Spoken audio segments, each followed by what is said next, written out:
l'heure est grave pour l'homme créé à l'image de Dieu. Et en Jésus-Christ, nous sommes devenus les enfants de Dieu. Mais comment est notre marche? L'heure est grave. L'heure est grave pour nos assemblées. L'heure est grave pour des scientifiques, des professeurs. L'heure est grave pour des pasteurs, des bishops, des docteurs. L'heure est grave. Où va l'homme actuel? Nos églises. Où va l'église actuelle? Car le Seigneur a dit, je bâtirai mon église et que la puissance de la mort ne fera rien contre l'église. L'heure est grave. Voilà 1 Timothée chapitre 4, verset 1er. La Bible dit ceci, mais l'Esprit dit expressement que dans le dernier temps, quelques-uns abandonneront la foi pour s'attacher à des esprits séducteurs et à des doctrines de démons. Voilà. Quelques-uns abandonneront la foi et ces gens qui étaient de bien-aimés, nos frères et sœurs, ils vont s'attacher à des esprits séducteurs, de médiums, des esprits blablabla, avec tant de prophéties, qui n'a rien à voir avec le plan de Dieu.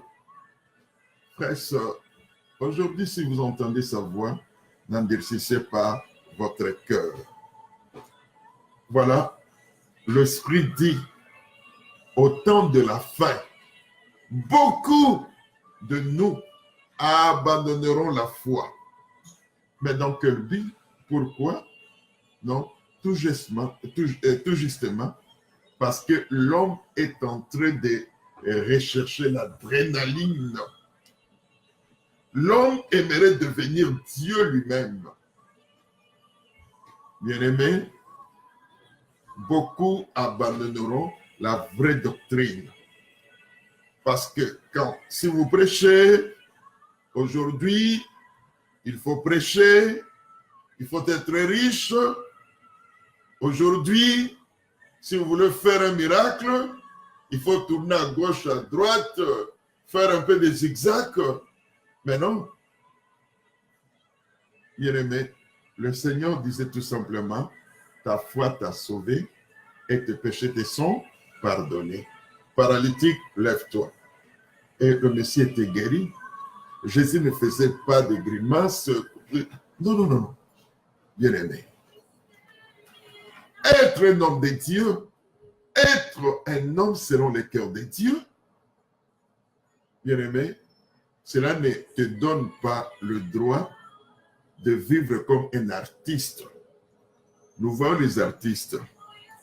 Voilà, les artistes du monde ont du succès. Il y a des gens qui les suivent un peu partout. Mais le Seigneur dit que nous devons vivre dans l'humilité. Bien-aimé, le don que le Seigneur m'a donné, ce n'est pas à moi, mais c'est pour l'édification de l'Église. Bien-aimé. Voilà, le verset lit dans 1 Timothée chapitre 4, verset 1er, intitulé « L'heure est grave ». L'Esprit dit expressement que dans le dernier temps, quelques-uns abandonneront la foi. L'avertissement que le Saint-Esprit nous donne aux chrétiens, nous devons faire attention. Voilà. Nous devons faire attention. Quelques-uns abandonneront la foi. Qu'est-ce que cela veut dire? Quand on dit que non, la Bible dit ceci, mais pour moi spécialement, moi je prends un autre chemin. C'est l'abandon de la foi. Le Seigneur dit, si quelqu'un veut venir à moi, qu'il se renonce à toutes choses et qu'il s'en charge de sa croix. C'est ça, l'Église. L'Église, ce n'est pas le spectacle. L'Église, ce n'est pas parce que, donc, aller tout simplement comme dans un endroit de confort pour, être présent. Mais l'Église, c'est entrer dans la relation spéciale avec Dieu, communier avec Dieu, avec des frères et des sœurs, devenir membre dans l'Église où le Seigneur est le seul pasteur. Son Église. Jésus n'a pas besoin des étiquettes de nos communautés, mais Jésus regarde nos cœurs. Alléluia, merci. Jésus regarde le cœur. Aujourd'hui, si vous entendez sa voix, n'endurcissez pas votre cœur. Il y a des gens qui pensent que seulement c'est leur communauté, leur église. C'est cette église-là que Dieu reconnaît. Il faut être membre dans cette congrégation si tu veux entrer au ciel. Il y a même des chrétiens qui pensent que Dieu a donné spécialement seulement quelque chose de merveilleux, de bonheur, hein? Quelque chose de grand, voilà, de mystique à leur pasteur. Il est le seul dans le monde, le seul. Bien-aimé, bientôt 40 années de ministère, mais laissez-moi vous dire, je ne suis pas spécial. Je suis en train de prendre à l'école de foi. Je suis en train de prendre. Bien-aimé, je suis allé à l'université, s'il vous plaît, la faculté de théologie. Mais je n'ai pas trouvé Dieu là-bas. J'ai trouvé la raison, l'intelligence. J'ai eu de meilleurs professeurs. Mais laissez-moi vous dire ma crise. C'est seulement, j'ai vu de meilleurs professeurs, mais je n'ai pas vu Jésus. Je vis de dogmes, des traditions.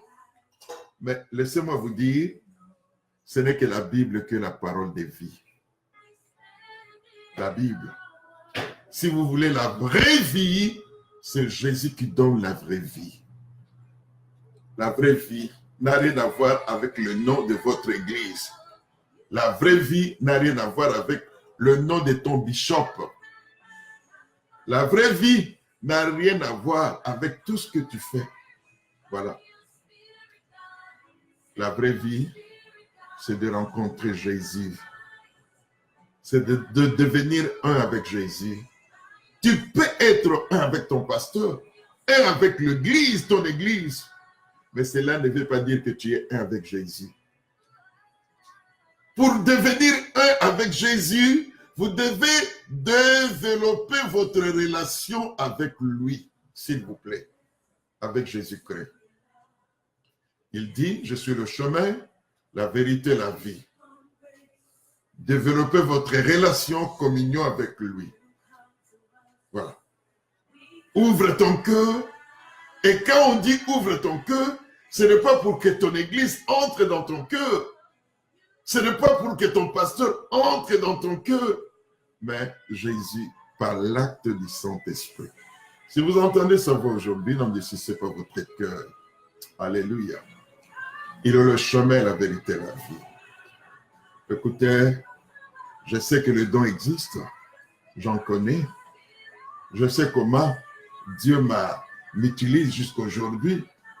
Mais ce n'est pas ça. Je ne veux pas faire la publicité ou une propagande. Non. Mais j'aimerais vous transmettre la parole qui sauve. La parole qui sauve, c'est la parole de vie. La parole qui sauve, voilà, en un mot, le titre, le thème, c'est Jésus-Christ. C'est Jésus qui sauve. Il dit, je suis le chemin, la vérité et la vie. Bien-aimé, combien il est important de regarder vers le Seigneur, de lui faire confiance.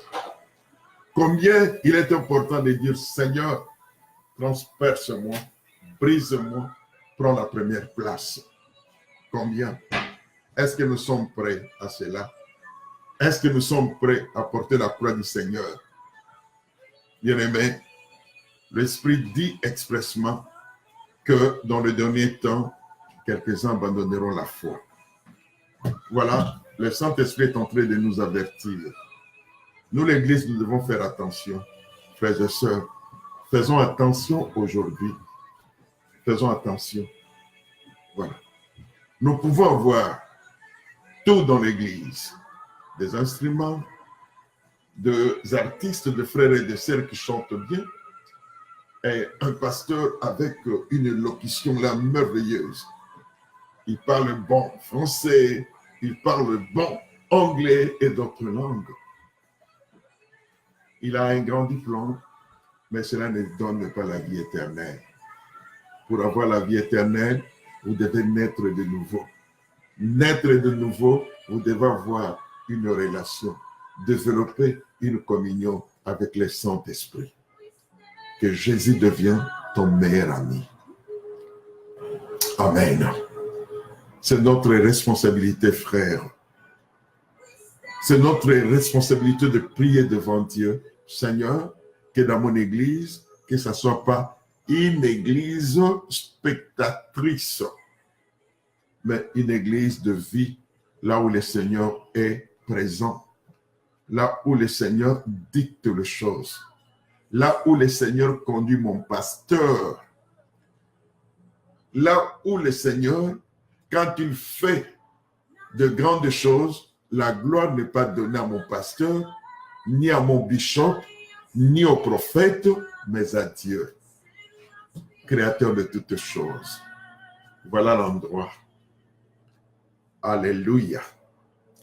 Bien-aimés, le Saint-Esprit est en train de nous avertir. Nous ne sommes pas des chrétiens et nous n'avons pas reçu des dons ou de l'onction pour être des vedettes selon le monde. Combien nos frères et sœurs aimeraient se comparer? Peut-être, moi j'aimerais me comparer avec le grand musicien qui est à Hollywood.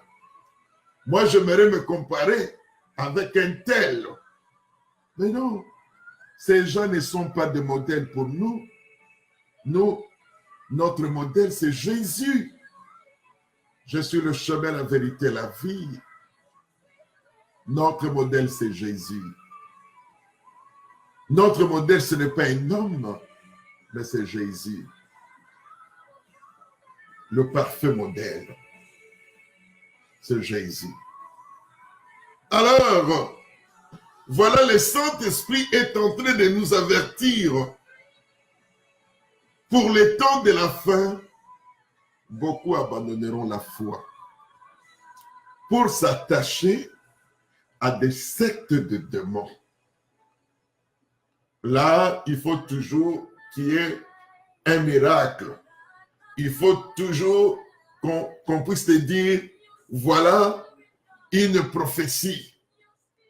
Mais non, écoutez, la Bible dit, la foi vient de ce qu'on attend. Ce qu'on attend, ce n'est pas un miracle, ce n'est pas une prophétie de ta famille ou de ton pays, mais c'est la parole de vie. Ce que nous écoutons, c'est la parole de la vie. Et cette parole de vie, c'est le Christ. Voilà, la foi vient de ce qu'on attend, et ce qu'on attend, c'est la parole de Dieu, la parole de vie. Bien-aimés, ne vous trompez pas, on ne se moque pas de Dieu. Voilà. Vous savez, aujourd'hui, tout le monde est prophète. Aujourd'hui, tout le monde se déclare, je suis prêt, Dieu m'a oint, je peux faire, voilà, un tel miracle. Aujourd'hui, faisons attention parce que les miracles ne sont pas un signe de la vérité, parce que l'ennemi fait aussi des miracles. La Bible dit, vous croyez, le diable aussi croit et il tremble. Nous devons faire attention. C'est le temps de la fin. Nous ne sommes pas des prédicateurs qui viennent avec 5000 prophéties. Mais je dis la Bible elle-même est remplie de prophéties. Mais parlons des prophéties de la Bible. Voilà. Et c'est ça qui peut nous apporter la délivrance, la parole de Dieu. C'est la parole de Dieu. C'est la foi au nom de Jésus-Christ qui sauve. Et non pas la foi au nom de ton église. Et non pas la foi au nom de ton pasteur. Non, je m'excuse, mais je dois quand même dire. La Bible dit, le Dieu est le Dieu d'Israël. Dieu d'Abraham, de Jacob, Dieu d'Abraham, d'Isaac et de Jacob. Dieu lui-même témoigne. Mais toi, on est en train d'ajouter ton nom. Dieu d'un tel.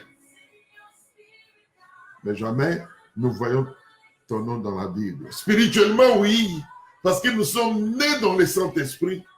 Mais les gens n'ont pas. Les chrétiens, l'Église de Dieu, je ne peux jamais permettre que les gens disent que, oh Seigneur, je te prie au nom du Dieu et de l'apôtre Mayang. Qui suis-je?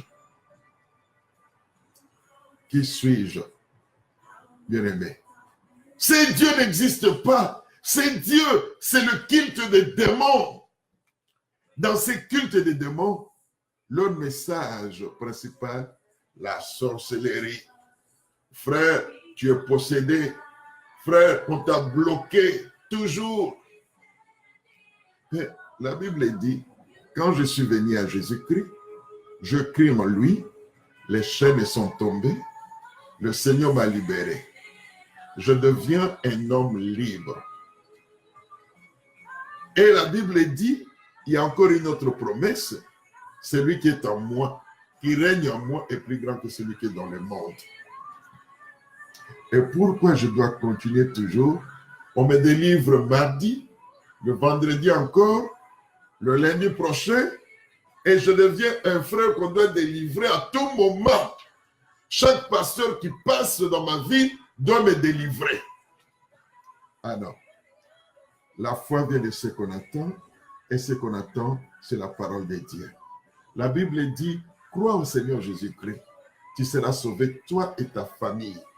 Jésus, devant ceux qui souffraient, il disait tout simplement, quand il voit un malade, il regarde si celui-là a la foi. S'il a la foi, le Seigneur lui dit, ta foi t'a sauvé et tes péchés te sont pardonnés. Lève-toi si c'est un paralytique. Sur le champ, l'homme est guéri. Mais nous, aujourd'hui, on vient avec 36 000 prophéties. Finalement, frères et sœurs,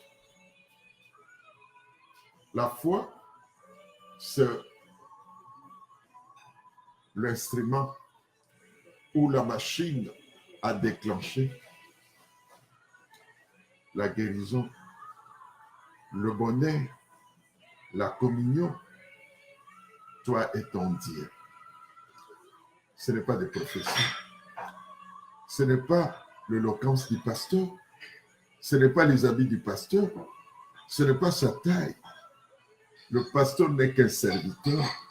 Et Jésus même par pitié l'a dit désormais, je t'appellerai plus serviteur, mais je t'élève au rang d'ami par la grâce. Alléluia. Mes bien-aimés, faisons confiance à Jésus-Christ pour la continuité de notre vie chrétienne. Combien de nos bien-aimés sont déçus aujourd'hui? J'étais dans telle église, j'étais dans tel mouvement. Oui, bien sûr, parce que Dieu n'a pas créé le mouvement. Dieu, c'est vrai, a créé l'église, mais elle est spirituelle. Là où on est en train de lui invoquer un esprit et dans la vérité, le Seigneur a dit ça. Bien-aimé en Christ, recevez la parole de Dieu. Ne vivez pas tout simplement à la place de votre foi. Tu mets de prophéties, un tel prophète a dit, un tel apôtre a dit. Finalement, où est la parole? Mais vivez la parole de Dieu. Vivez la parole de Dieu.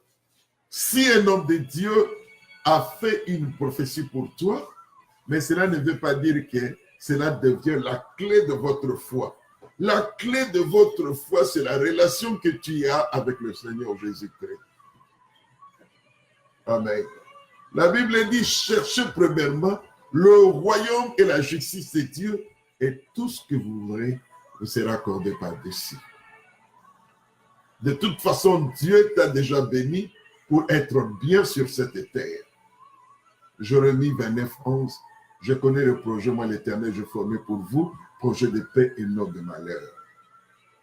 Quittez les églises d'adrénaline, où il faut qu'il y ait la prophétie, sinon ça ne marche pas, où il faut qu'il y ait un miracle chaque jour. Mais non. Bien aimé, le Seigneur a dit, heureux ceux qui n'ont pas vu, mais ils ont cru. Le premier miracle, c'est votre communion, attachement, relation personnelle avec Dieu. Tu te sentiras bien en toi. Si tu n'as pas vraiment une meilleure communion, une meilleure relation avec Dieu, et pourtant tu as une meilleure communion, relation avec ton pasteur, avec ton église, tu seras déçu. Tu ne finiras pas comme membre dans cette église-là. Vous savez, le problème, ce n'est pas le pasteur, ce n'est pas l'église, mais c'est toi, parce que tu n'avais pas une bonne communion avec Dieu, avec Jésus, avec le Saint-Esprit. C'est pour cela la Bible dit, aimez Dieu de tout ton cœur, de toute ta force. Avant d'aimer quelqu'un, aimez d'abord Dieu. Dieu va t'apprendre comment marcher, comment aimer. Voilà. Une relation sans Dieu, bon, ça peut s'exploser à tout moment. Voilà. Tu peux bien obéir aux exigences, aux règlements d'ordre intérieur de ton église, de ton assemblée.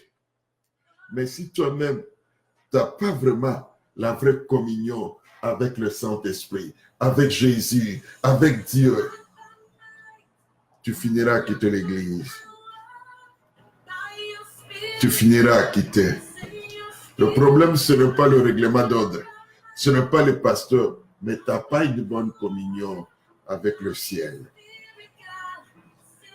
Caïn n'avait pas une bonne relation, une bonne communion avec Dieu créateur.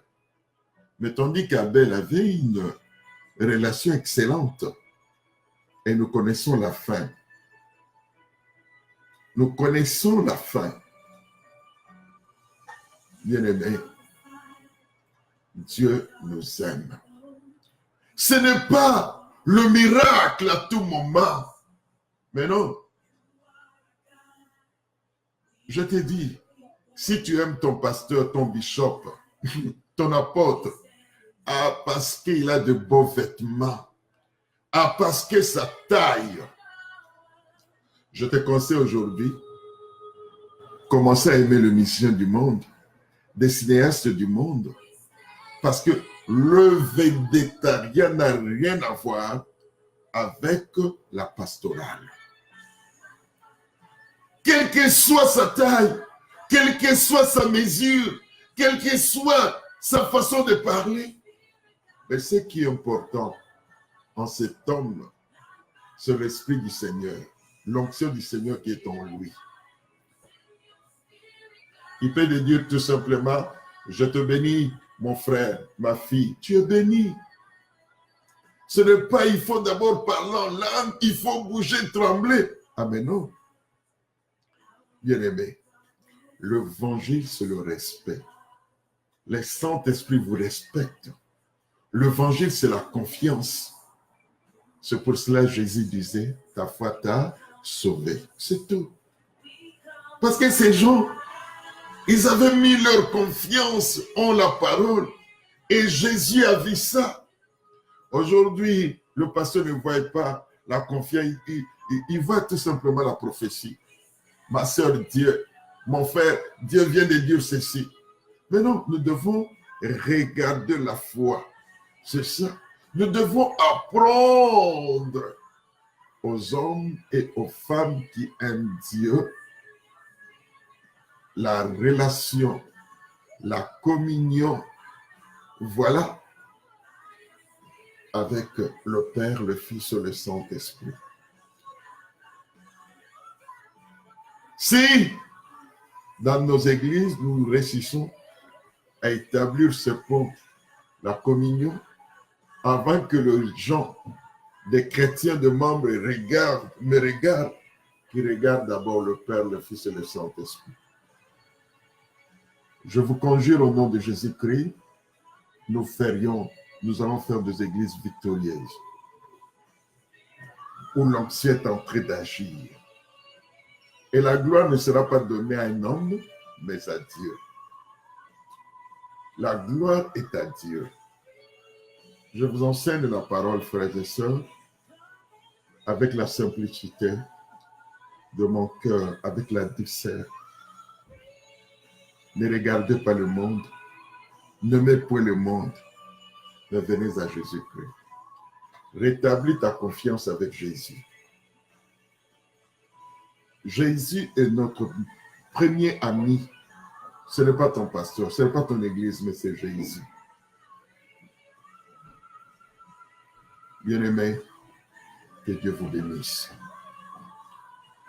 Regardons un peu la nouvelle génération aujourd'hui. On est en train d'échanger même la parole de Dieu.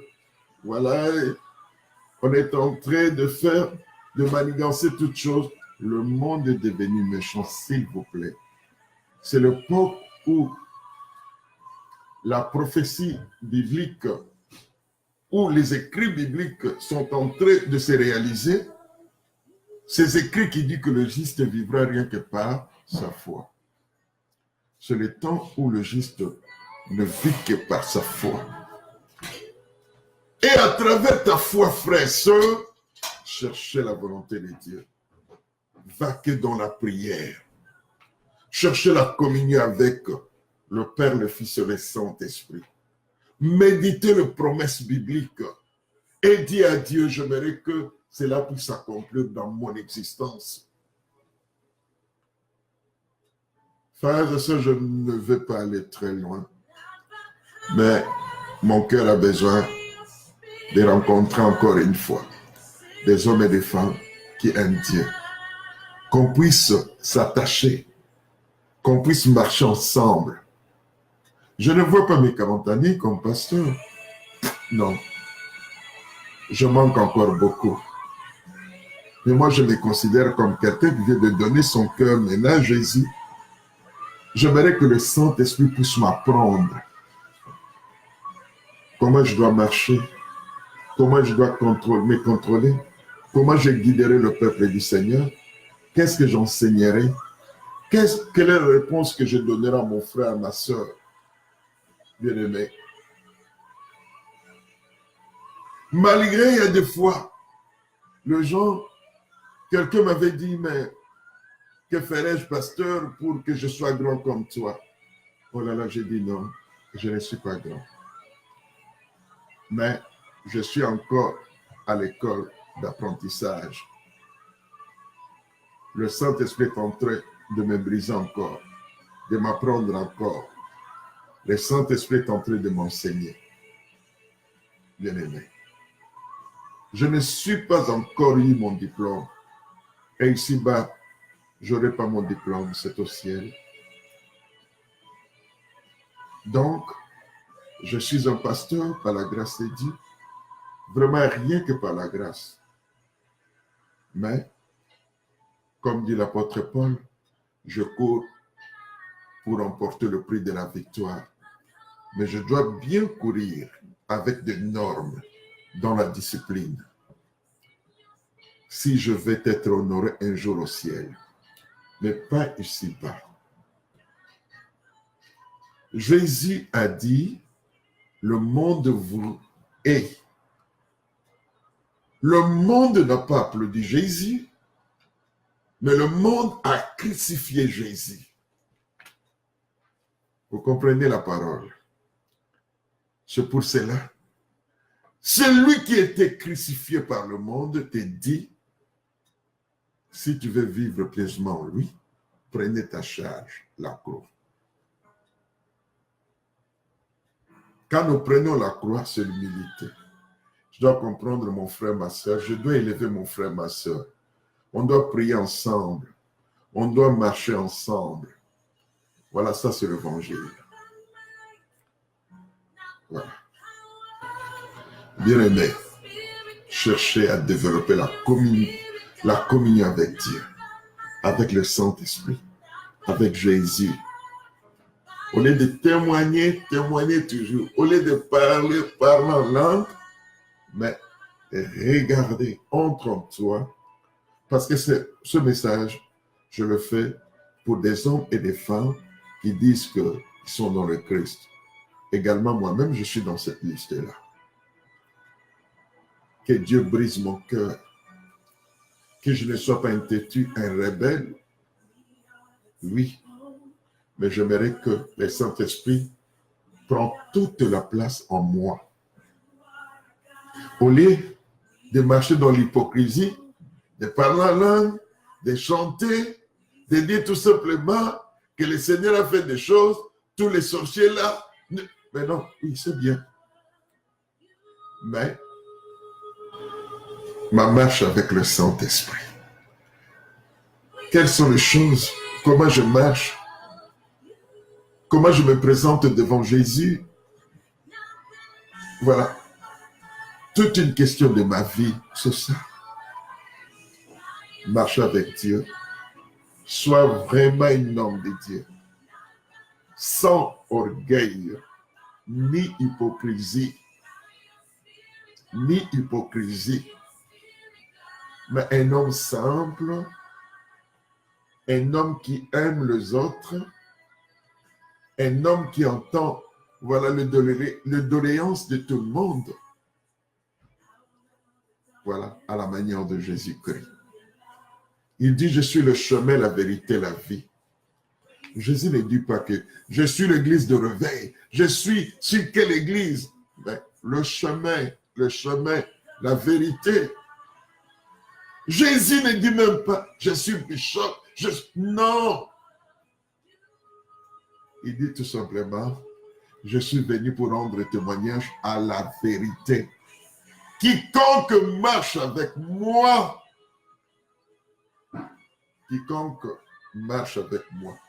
aura la vie éternelle.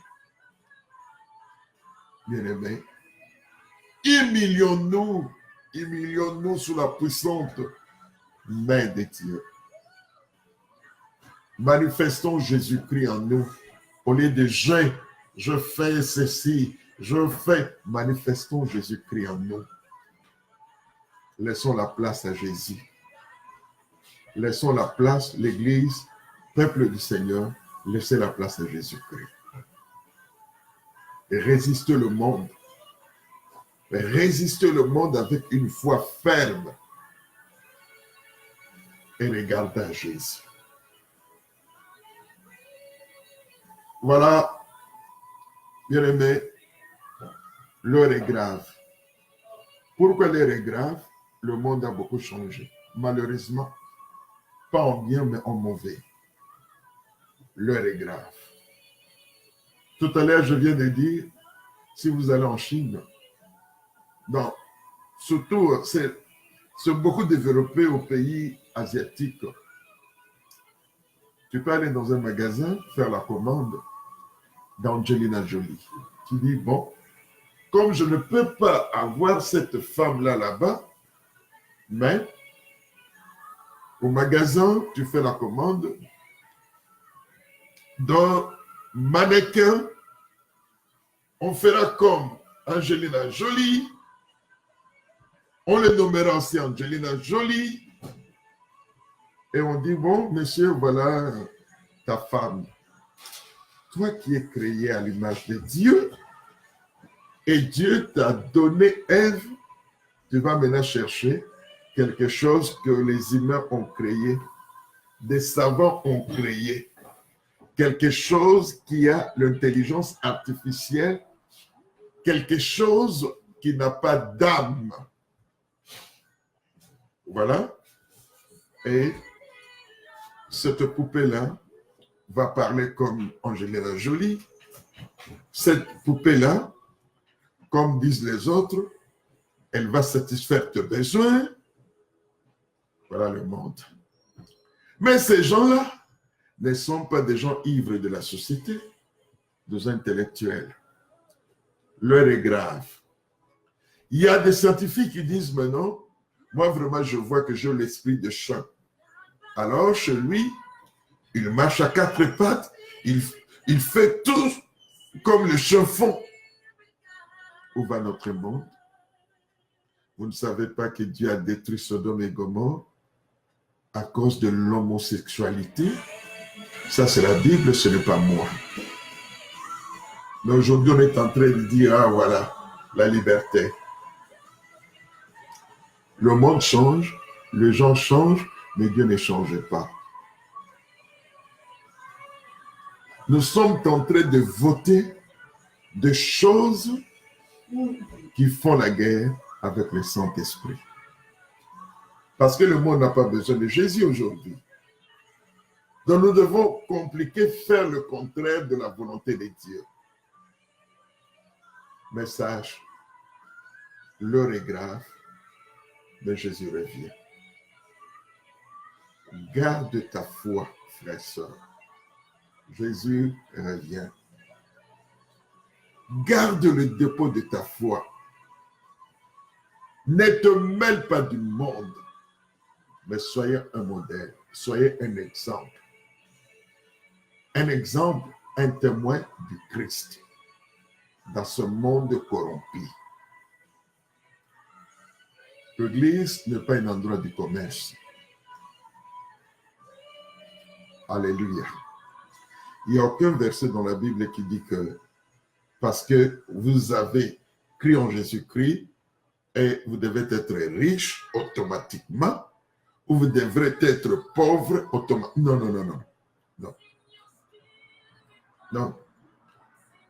La Bible te dit tout simplement, si vous acceptez Jésus-Christ, vous avez la vie. Et vous avez la liberté maintenant parce que tu n'es plus dans la condamnation. Tu peux respirer et tu as maintenant la sagesse divine et tu as la présence du Saint-Esprit en toi. Pour ce qui n'est pas bon, tu dis non. Voilà. C'est comme dans le livre de Psaume 1er, heureux l'homme qui ne marche pas selon les conseils de méchants. Voilà. Tu sais faire ta part. Bien-aimé. C'est ça. C'est pour cela que nous avons le Saint-Esprit. Le Saint-Esprit n'est pas là tout simplement pour qu'on puisse parler en langue, pour qu'on puisse prophétiser. Mais non, c'est bien. Mais il est là pour nous apprendre comment marcher. Il est là pour nous donner la patience. Il est là pour nous donner l'intelligence. Il est là pour nous apprendre. Amen. Que Dieu vous bénisse, frères et sœurs. Voilà, c'est le premier dimanche depuis que je viens de reprendre le direct. J'ai besoin de vos encouragements dans le Seigneur. J'ai besoin que vous priez pour moi, pour l'œuvre que je tiens. Je détiens la charge que le Seigneur m'a donnée, mais j'aimerais apporter cette charge avec vous. La charge qu'on nomme, qu'on appelle Vision Christ Action.